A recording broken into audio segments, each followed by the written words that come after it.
Hi friends, কালকে অনেকগুলো চাপাতি ফুল নিয়ে এসেছি। তো কি করে বড়া করতে হয় আমি জানি না, তাই আমি কাকু এসেছে পাশের বাড়ি, কাকুকে জিজ্ঞেস করি যে কেমন করে করতে হয়। ও কাকু, চাপাতি ফুলের বড়া কি করে করতে হয় গো, বলো কেমন করে হ্যাঁ, চাপাতি গাছের যে ফুল ওটার বড়া কি করে করে? বড়া তো সে তো কোনো জানতে পারি না। তাই? হ্যাঁ, তো কি করো ওটাকে, তোমরা কিভাবে খাও? আমি সিদ্ধ করে কোনো নিরামিষ করে হ্যাঁ, খাই ওটা। ও সিদ্ধ করে ওটা হচ্ছে নিরামিষের মতন। নিরামিষ মতো। ও ঠিক আছে, আজকে ওইভাবে বানিয়ে খাবো। হ্যাঁ, তো না হলে নিয়ে আসবা, এই সবজি, হ্যাঁ সবজি দিয়ে হালকা করে হ্যাঁ, লাগাবো ওটা। আচ্ছা আচ্ছা, ঠিক আছে, থ্যাংক ইউ। চাপাতা ওই যে 5 নম্বর গিয়েছিলাম, ওখান থেকে চাপাতি ফুল নিয়ে এসেছে কাকু, আর তোমাকে অনেক ধন্যবাদ বলার জন্য। আজকে ওইভাবেই রান্না করব।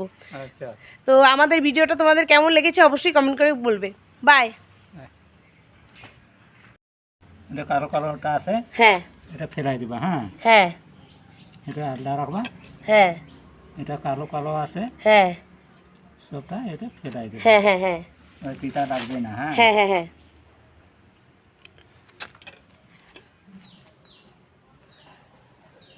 ঠিক আছে। এই যে, আচ্ছা আচ্ছা, তো তিতাটা লাগবে না তাই তো? হ্যাঁ তিতা রাখবে না, এটা আর আমি ওটা তো ডাইরেক্ট ওইভাবে করে ফেলতাম। না, তা তো বলবো না।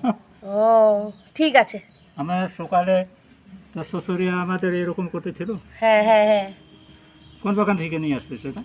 এটা ওই যে ইসে থেকে, বাগান থেকে, কোন বাগান? 5 নম্বর চাপাতি বাগানে ঢুকে নিয়ে আসছে। ও, এটা বাইর করে নেবা। হ্যাঁ আচ্ছা আচ্ছা, ঠিক আছে কাকু। এটা হ্যাঁ এটা সবটা বাইর করে দেবা। আচ্ছা কাকু, ঠিক আছে। আমি এক ঘন্টা কাজে না থাকলে পরে করে দিতাম। আচ্ছা ঠিক আছে।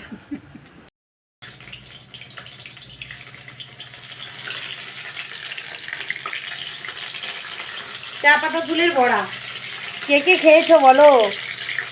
এই দেখো কয়টা দেখো।